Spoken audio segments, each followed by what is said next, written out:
तो dear students, देखिए आज हम लोग जिस टॉपिक के बारे में डिस्कस करेंगे वो है फोटोसिंथेसिस। और ये जो टॉपिक है बेटा ये 11th और 12th दोनों क्लास में है। सो दैट्स वाई ये जो टॉपिक है ये दोनों के लिए कॉमन रहेगा, 11th क्लास के लिए भी और 12th क्लास के लिए भी। देखिए फोटोसिंथेसिस, आप जानते हैं व्हाट इज़ फोटोसिंथेसिस? फोटोसिंथेसिस एक ऐसा प्रोसेस है जिसके थ्रू जो ग्रीन प्लांट्स होते हैं, है ना, वो इनऑर्गेनिक सब्सटेंस की हेल्प से ऑर्गेनिक सब्सटेंस यानी कि उनका जो फूड होता है उसको सिंथेसाइज करते हैं। ठीक है, तो फोटोसिंथेसिस को डिफाइन कैसे करें? What is the definition of photosynthesis? देखिए, in the presence of sunlight and chlorophyll green plants make their own food, है ना, on organic food by using atmospheric CO2 and underground water. ठीक है, this process is known as photosynthesis. देखिए photosynthesis को define कैसे करें? The process by which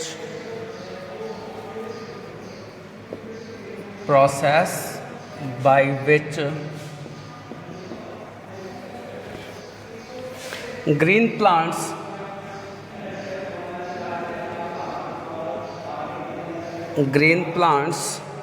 convert CO2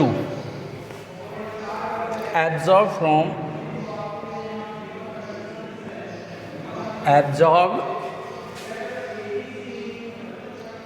atmosphere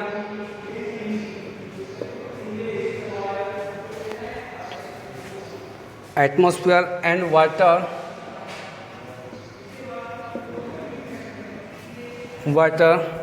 absorbed from soil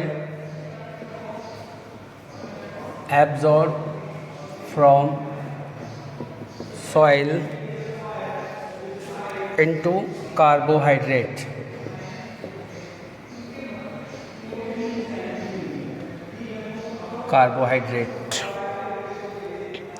ठीक है, this process is known as photosynthesis, the process by which green plants convert CO2 absorbed from atmosphere and water absorbed from soil into carbohydrate. ठीक है बेटा, देखिए ये जो photosynthesis का जो प्रोसेस है इसको हम केमिकली कैसे हम लोग इसको एक्सप्लेन करें, इसका जो केमिकल इक्वेशन होता है वो देखिए आप 6CO2 plus 12H2O is equal to C6H12O6 plus 6H2O plus 6O2. ठीक है, सनलाइट एंड क्लोरोफिल। ठीक है, तो इन the presence of sunlight and chlorophyll green plants by using atmospheric CO2 and water convert into glucose means carbohydrate plus water plus oxygen. ठीक है, तो ये जो प्रोसेस होता है इस प्रोसेस को हम कहते हैं बेटा फोटोसिंथेसिस। ठीक है, अब देखिए ये जो फोटोसिंथेसिस जो वर्ड है, word photosynthesis, it is proposed by Barnes.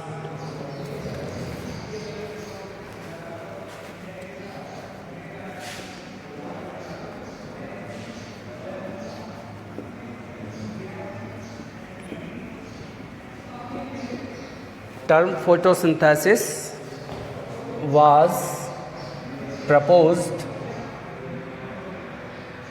by Barnes.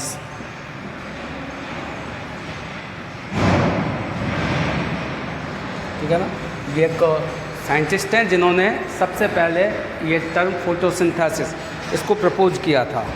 ठीक है ना, देखिए फोटोसिंथेसिस एक्चुअली प्रोसेस है जिसमें सोलर एनर्जी को केमिकल एनर्जी में कन्वर्ट किया जाता है। ठीक है ना, कई बार एग्ज़ाम में कंपटीशन एग्ज़ाम में आपसे पूछ लिया जाता है कि जो फोटोसिंथेसिस का जो प्रोसेस है ना, एक्चुअली उसमें जो सोलर एनर्जी जो होती है उसको केमिकल एनर्जी में कन्वर्ट किया जाता है। अब इस सोलर एनर्जी को केमिकल एनर्जी में कन्वर्ट करने का जो प्रोसेस है वो क्लोरोफिल की वजह से कंप्लीट होता है। सो दैट्स वाई जो ग्रीन प्लांट्स हैं बिकॉज उनमें क्लोरोफिल होता है, ठीक है ना, तो उनमें ये कैपेसिटी होती है कि वो सोलर एनर्जी को केमिकल एनर्जी में कन्वर्ट कर लेते हैं। देखिए, in photosynthesis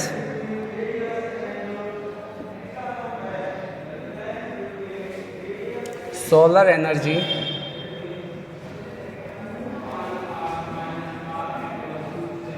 is converted into chemical energy।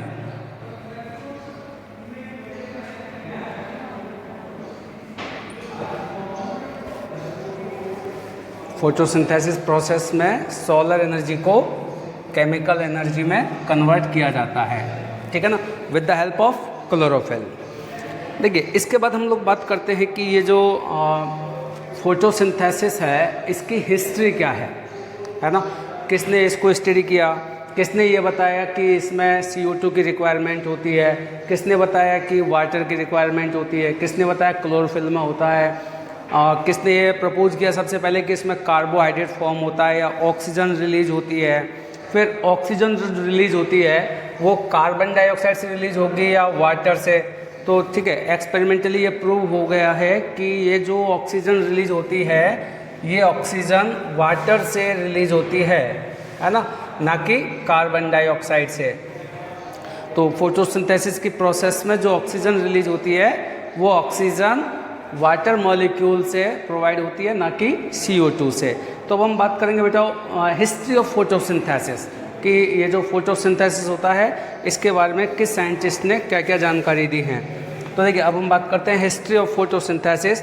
इसमें सबसे पहला जो हम हिस्ट्री का टाइम होता है इसको 2 पार्ट में डिवाइड करते हैं। फोटोसिंथेसिस की जो हिस्ट्री है उसको 2 पार्ट्स में हम लोग डिवाइड करते हैं। एक तो पार्ट हम लोग पढ़ते हैं प्री आइसोटोप,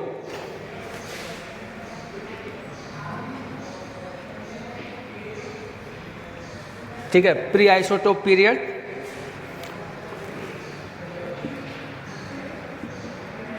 जो कि आपका 1800 टू 1925, ठीक है ना, यहाँ तक का ये पीरियड जो होता है प्री आइसोटोपिक पीरियड होता है। और इसके बाद सेकंड है पोस्ट आइसोटोप पीरियड,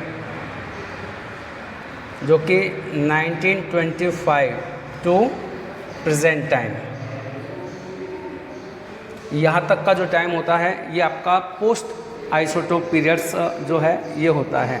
तो फोटोसिंथेसिस की जो हिस्ट्री है बेटा उसको हम 2 पीरियड्स में डिवाइड कर लेते हैं। एक तो प्री आइसोटोप पीरियड, मतलब आइसोटोप जब फॉर्म हुए उससे पहले का जो हिस्ट्री है ना, उसके दौरान फोटोसिंथेसिस में क्या क्या इन्वेंशन हुए, ठीक है, कौन कौन सी रिसर्च हुई, तो वो जो पीरियड माना जाता है वो आपका 1800 से 1925 ये माना जाता है। और उसके बाद फोटोसिंथेसिस में क्या रिवोल्यूशंस आए, क्या इसमें चेंजेज हुए, ठीक है ना, क्या रिसर्च हुए, इसको हम बोलते हैं पोस्ट आइसोटोप पीरियड, जो कि 1925 से लेकर के आज तक का पीरियड माना जाता है। देखिए, अब हम बात करेंगे बेटा इसकी हिस्ट्री की, ठीक है ना। तो हिस्ट्री जो है उसमें किस साइंटिस्ट ने क्या रिसर्च की है, क्या फोटोसिंथेसिस के बारे में बताया है, उसके बारे में हम लोग एक ब्रीफ नॉलेज ले लेते हैं, क्योंकि एग्ज़ाम कंपटीशन के एग्ज़ाम से यदि हम देखें तो ये काफ़ी इम्पोर्टेंट हो जाता है। अभी तक तो आपने 10th क्लास तक जो फोटोसिंथेसिस को स्टडी किया वो एक बहुत ही सिंपल सा प्रोसेस था, है ना। अभी हम देखते हैं हिस्ट्री ऑफ फोटोसिंथेसिस।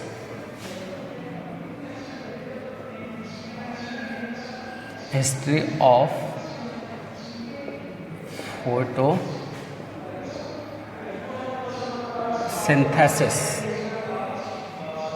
ओके बेटा, देखिए इसमें सबसे पहले नाम आता है एक साइंटिस्ट का जो है Stephen हेल्स।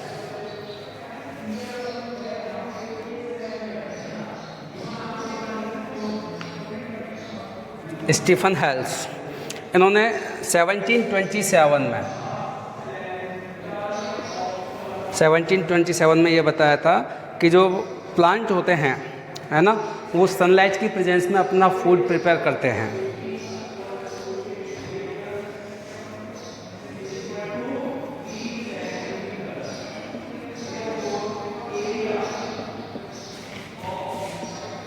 Plant synthesis their food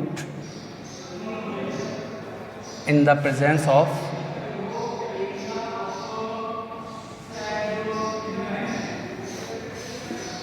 sunlight.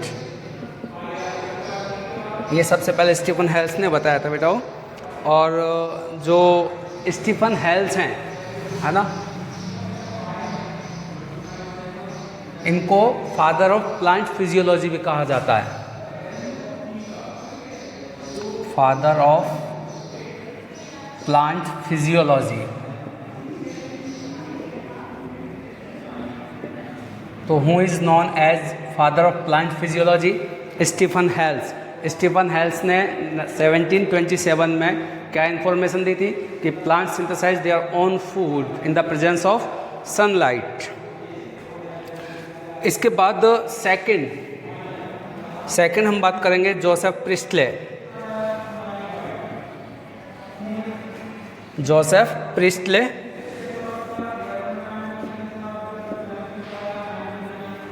इन्होंने 1772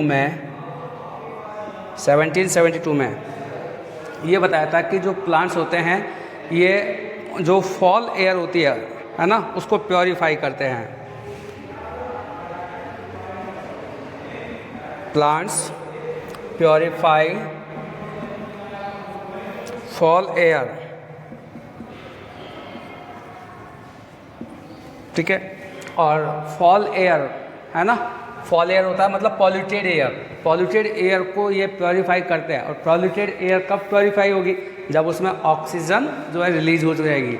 तो it means indirectly Joseph Presley ने ये बताया था कि जो फोटोसिंथेसिस का प्रोसेस होता है उसमें प्लांट्स O2 को रिलीज करते हैं, ठीक है ना। मीन्स प्लांट रिलीज O2, है ना। ये किसने बताया था? जोसेफ प्रिस्टले ने। ध्यान रखना, लेकिन उन्होंने ये नहीं बताया कि ये ऑक्सीजन वाटर से रिलीज होगी या कार्बन डाइऑक्साइड से रिलीज होगी, ठीक है। इसके बाद नंबर थर्ड पे आता है बेटा जैन सेनेबियर।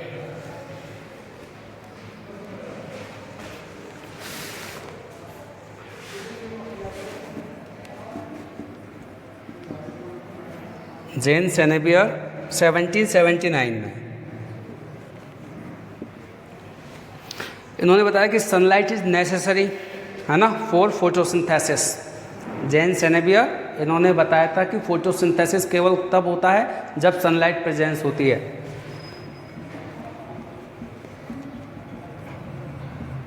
सनलाइट, है ना, is necessary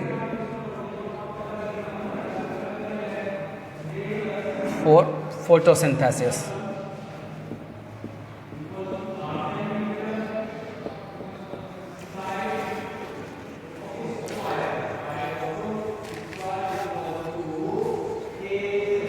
sorry this is not Jane Senebier, it is Jan Ingenhousz, Jan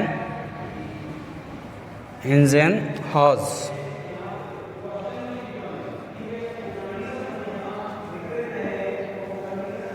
Jain Ingenhousz ने बताया था कि सनलाइट के लिए फोटोसिंथेसिस की रिक्वायरमेंट होती है 1779 में, ठीक है। इसके बाद नंबर 4 पे जैन सेनेबियर।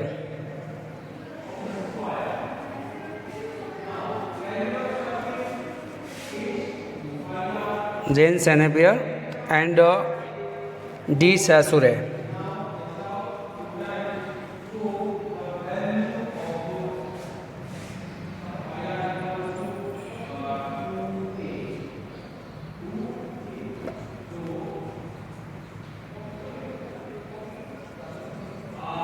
डी सैसुर है, ठीक है ना।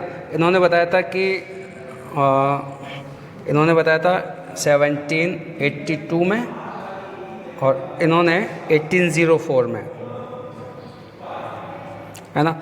दोनों ने बताया था कि इसने बताया था कि जो फोटोसिंथेसिस होता है इसमें CO2 यूज होती है।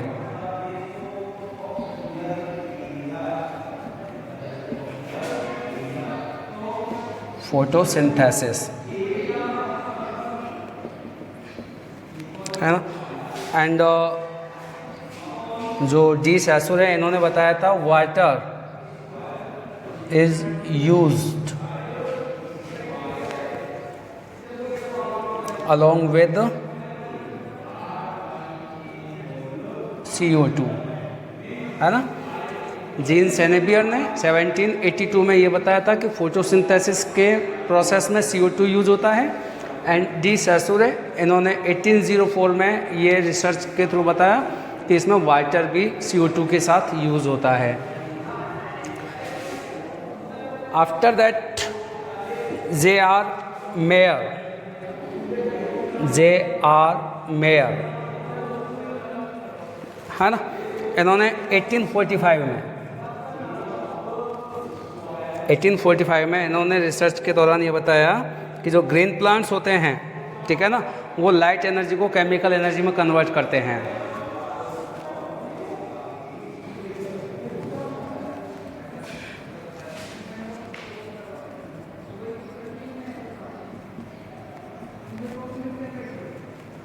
Light energy into chemical energy.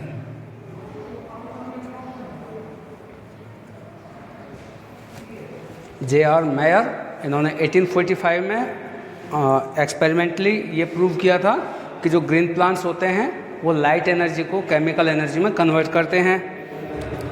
After that सबसे इम्पॉर्टेंट जो है, वैसे सारे इम्पॉर्टेंट है, F.F. Blackman.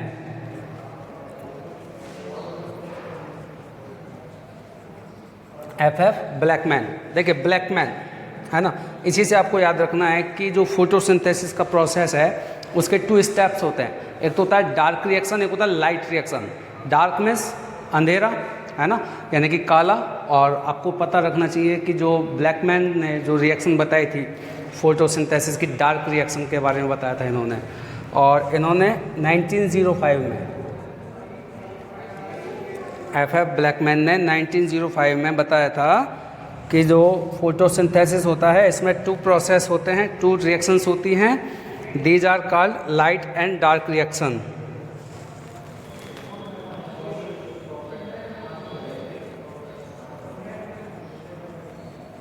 Proposed 2 reaction of photosynthesis, light reaction and dark reaction. मतलब जो फोटोसिंथेसिस का प्रोसेस होता है इसमें 2 रिएक्शंस होती हैं या 2 स्टेप्स होते हैं। फर्स्ट इज लाइट रिएक्शन जो कि सनलाइट की प्रेजेंस में होती है, और second one is dark reaction जिसके लिए सनलाइट की प्रेजेंस का होना नेसेसरी नहीं होता है, इसलिए इसको हम बोलते हैं फोटोकेमिकल रिएक्शन, है ना। और इसको बोलते हैं बायोकेमिकल रिएक्शन। जो फोटोसिंथेसिस का प्रोसेस होता है इसमें 2 रिएक्शंस होंगी, light reaction and dark reaction. ये किसने बताया था? F.F. ब्लैकमैन ने 1905 में। तो जो लाइट रिएक्शन होती है ये सनलाइट की प्रेजेंस में होती है और इसको फोटोकेमिकल रिएक्शन भी कहा जाता है। डार्क रिएक्शन नाइट टाइम में होती है, मतलब इसको सनलाइट की ज़रूरत नहीं होती, रिक्वायरमेंट नहीं होती है। So that's why it is also known as biochemical reaction, photochemical and biochemical reactions, ठीक है। After that C.B. Van Niel, C.B. Van Niel, ठीक है। इन्होंने 1930 में C.B. वॉन नील ने प्रपोज किया था working on bacterial photosynthesis shows that in higher plants O2 released in photosynthesis comes from H2O, not from CO2. C.B. Van Niel, ठीक है ना। इन 1930 इन्होंने बहुत इंपॉर्टेंट रिसर्च किया, ये बताया था कि ये जो ऑक्सीजन रिलीज होती है फोटोसिंथेसिस में वो वाटर से रिलीज होती है, ना कि CO2 से। जो इन्होंने बताया था प्रिस्टले ने कि जो प्लांट्स होते हैं वो फॉल एयर को प्योरीफाई करते हैं, मतलब फोटोसिंथेसिस के दौरान प्लांट O2 को रिलीज करते हैं, है ना। लेकिन ये जो O2 है ना, ये वाटर से रिलीज होती है, ना कि CO2 से। तो ये किसने बताया था? CB वैन नील ने।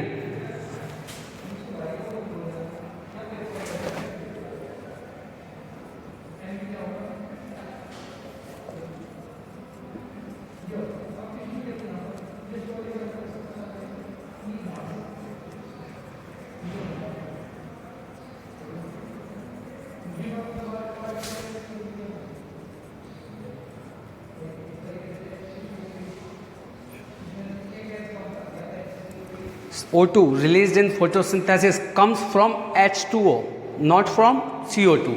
ठीक है बेटा। तो CB वैन नील इन्होंने बताया था कि जो फोटोसिंथेसिस की प्रोसेस के दौरान जो O2 रिलीज होती है वो ऑक्सीजन वाटर मॉलिक्यूल से आती है, ना कि CO2 से। इसके बाद नेक्स्ट है रॉबर्ट हिल, जिसके बारे में देखिए। तो बेटा देखिए, इसके बाद रॉबर्ट हिल 1937, है ना। इन्होंने एक्सपेरिमेंटली ये डेमोन्स्ट्रेट किया कि फोटोकेमिकल इवोल्यूशन ऑफ O2, है ना, और रिडक्शन ऑफ CO2 ये दोनों सेपरेट प्रोसेस हैं, अलग अलग प्रोसेस होते हैं। तो इन्होंने हिल रिएक्शन, जिसको कि फोटोलाइसिस ऑफ वाटर भी कहा जाता है, ये इन्होंने बताया था। फोटोलाइसिस ऑफ वाटर, ठीक है ना, एंड रिडक्शन ऑफ वाटर, ठीक है। ये दो अलग अलग प्रोसेस होते हैं। ये इन्होंने सबसे पहले किसने बताया था? रॉबर्ट हिल ने 1937 में। इसके बाद S Ruben and M Kamen 1941 इन्होंने बताया था कि जो O2 लिबरेट होती है वो वाटर से होती है। ये liberation of O2 from water, ठीक है, ये सबसे पहले CB वॉन नील ने बताया था, but experimentally by using isotope of oxygen O18, है ना। ऑक्सीजन का जो आइसोटोप होता है O18, उसको यूज़ करके डेमोन्स्ट्रेट किया, एक्सपेरिमेंटली प्रूव किया कि जो ऑक्सीजन रिलीज होती है वो वाटर से होती है, ना कि CO2 से। तो यहाँ पे S Ruben and M Kamen, ठीक है ना, इन्होंने बताया तो वही जो नील ने बताया था कि जो ऑक्सीजन रिलीज होती है वो वाटर से होती है, बट एक्सपेरिमेंटली प्रूव करके बताया था। इन्होंने यूज़ किया था ऑक्सीजन के एक आइसोटोप को, ऑक्सीजन का आइसोटोप जिसका मास 18 होता है। बाकी आपको पता है जनरली ऑक्सीजन का मास होता है 16, है ना, बट उन्होंने वाटर जो यूज़ किया उसमें ऑक्सीजन 18 आइसोटोप को यूज़ किया था, और इससे ये इन्होंने डेमोन्स्ट्रेट किया कि जो ऑक्सीजन रिलीज होती है फोटोसिंथेसिस में वो वाटर से आती है। इसके बाद kelvin and Benson, kelvin and Benson ने C3 साइकिल को डिस्कवर किया। C3 साइकिल मतलब CO2 का जो फिक्सेशन होता है उसमें सबसे पहला जो कंपाउंड बनता है, स्टेबल कंपाउंड, वो होता है फॉस्फोग्लिसरिक एसिड PGA, और PGA कंटेन 3 कार्बन मॉलिक्यूल, मतलब first stable compound of photosynthesis is PGA, okay, phosphoglyceric acid which contain 3 atoms of carbon, so that's why it is known as C3 cycle, and C3 cycle discovered by Kelvin and Benson in 1954। और इन्होंने भी इसको use करने के लिए carbon के एक isotope को यूज़ किया था C14, है ना। CO2 को जो इन्होंने एक्सपेरिमेंट में यूज़ किया। अच्छा, ये जो यूज़ कर रहे हैं ना आइसोटोप का, इसको कहते हैं radio active tracer technique. Radio active tracer technique मतलब एक एक एलिमेंट के उसके आइसोटोप से हम लोग रिप्लेस करके उसके बारे में फाइंड आउट करते हैं कि वाकई जो प्रोडक्ट जो बन रहे हैं वो कहाँ से, किस सबस्टेंस से बन रहे हैं। तो इस टेक्निक को, जिसमें हम इन आइसोटोप का यूज़ करके ये डिस्कवर करते हैं या डेमोन्स्ट्रेट करते हैं, उस टेक्निक को हम कहते हैं radio tracer technique, radio active tracer technique कहा जाता है उसको।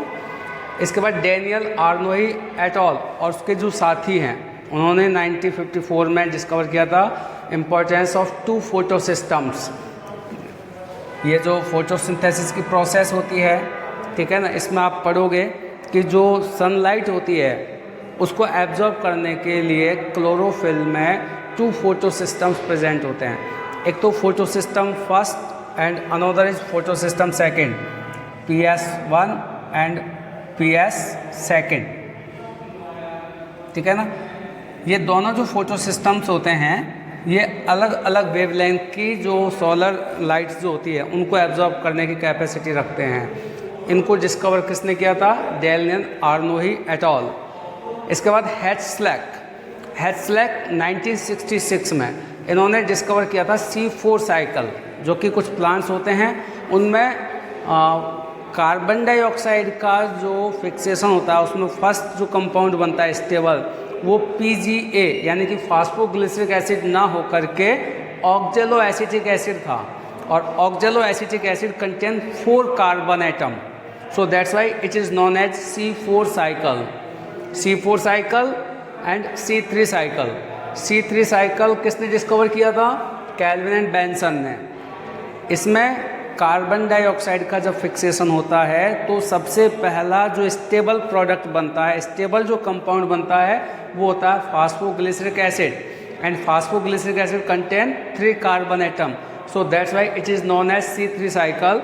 एंड इन शुगर केन, है ना, गन्ना जिसको हम कहते हैं, शुगर केन में क्या होता है कि जब फोटोसिंथेसिस के दौरान कार्बन डाइऑक्साइड का फिक्सेशन होता है तो फर्स्ट जो स्टेबल कंपाउंड बनता है वो PGA नहीं होता, वो होता है ऑक्जेलो एसिटिक एसिड, ठीक है ना। और oxalo acetic acid contain 4 carbon atom, so that's why it is known as C4 cycle, ठीक है बेटा। तो C4 साइकिल को किसने डिस्कवर किया था? हैट्सलैक ने। इसके बाद नेक्स्ट है P. मिशेल। इन्होंने 1961 और 1978 तक सजेस्ट किया था chemiosmotic theory to explain the ATP formation in biological membranes. जो क्लोरोप्लास्ट के अंदर जो थाइलेकॉइड्स होते हैं, ग्रेनम, ठीक है ना, उनकी जो मेम्ब्रेन होती हैं वहाँ पर ATP का सिंथेसिस होता है, ये डिस्कवर किया था P. मिशेल ने, ठीक है बेटा। तो ये तो हो गई आपकी फोटोसिंथेसिस से रिलेटेड हिस्ट्री, जिसमें आपने इन साइंटिस्टों ने जो डिस्कवरी है, इनकी जो इनकी रिसर्च हैं फोटोसिंथेसिस के फील्ड में, वो सारा आपने यहाँ पे जाना है, ठीक है। तो ये आपको कंपटीशन एग्ज़ाम के लिहाज से देखा जाए तो बहुत इम्पोर्टेंट टॉपिक है, तो आपको ये चीज़ें याद रखनी होंगी और आपको ये चीज़ें नोट भी करनी होंगी, ठीक है बेटा। तो ये तो हो गई आपकी हिस्ट्री ऑफ फोटोसिंथेसिस। इसके बाद हम लोग बात करते हैं कि फोटोसिंथेसिस होता कहाँ है। आप जानते हैं कि जो फोटोसिंथेसिस, जनरली फोटोसिंथेसिस कौन कौन करता है? अभी तो आप कहोगे सिर्फ ग्रीन प्लांट्स, है ना, बट ग्रीन प्लांट्स के अलावा और भी ऑर्गेनिज्म हैं जो फोटोसिंथेसिस की प्रोसेस करते हैं। उनमें एक तो आपका ब्लू ग्रीन एल्गी है ना, कुछ बैक्टीरिया हैं जिनको फोटोसिंथेटिक बैक्टीरिया कहते हैं। अच्छा, फोटोसिंथेटिक बैक्टीरिया और जो ग्रीन प्लांट्स जो फोटोसिंथेसिस करते हैं, इन दोनों में एक डिफरेंस होता है, मेन डिफरेंस। जो ग्रीन प्लांट्स फोटोसिंथेसिस करते हैं उसमें तो ऑक्सीजन रिलीज होती है, बट जो बैक्टीरिया जो होते हैं, है ना, उनमें सल्फर रिलीज होता है, ना कि ऑक्सीजन, ठीक है। इसके बारे में हम लोग डिस्कस करेंगे। तो नेक्स्ट हमारा टॉपिक रहेगा साइट ऑफ फोटोसिंथेसिस, मतलब फोटोसिंथेसिस कहाँ होता है।